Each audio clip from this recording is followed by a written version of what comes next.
ఇక్కడ ఇందాక విజయ్ కుమార్ గారు చెప్పినట్టుగా ఇక్కడ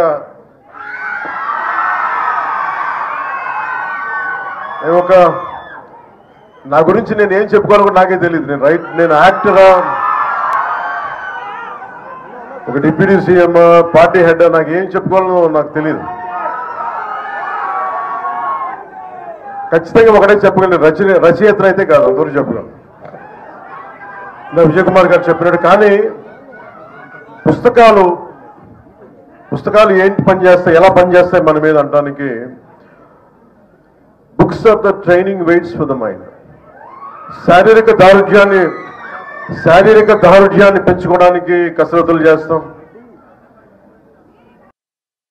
మానసిక దారుఢ్యాన్ని పెంచాలి అంటే, మానసిక పరిపక్వత రావాలి, లేదంటే విస్తృతమైన ఆలోచనాన్ని పెంపొందించుకోవాలంటే ఖచ్చితంగా పుస్తకాలు చదవాలి. ఇది నాకెవరో ఆయన ఇంగ్లీష్ క్లాసిక్స్ కానీ తెలుగు రామకృష్ణ పరమహంస పుస్తకాలు చదువుతూ ఉండేవాళ్ళు. అలా నాకు అలవాటైంది. అలాగే మా అమ్మ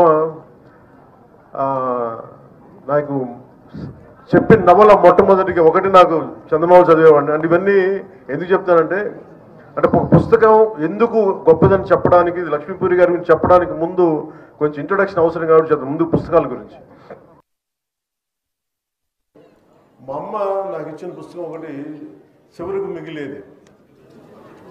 అది మా అమ్మ ఇచ్చింది. మా అమ్మ పెద్ద కూర్చోబెట్టి కాలేజీ ఏం చదువుకోలేదు, కానీ ఆవిడ 7th 8th ఆపేసింది, కానీ ఆవిడ చదవడం ఆపలేదు మా అమ్మ. మా నాన్నగారు కూడా అంతే.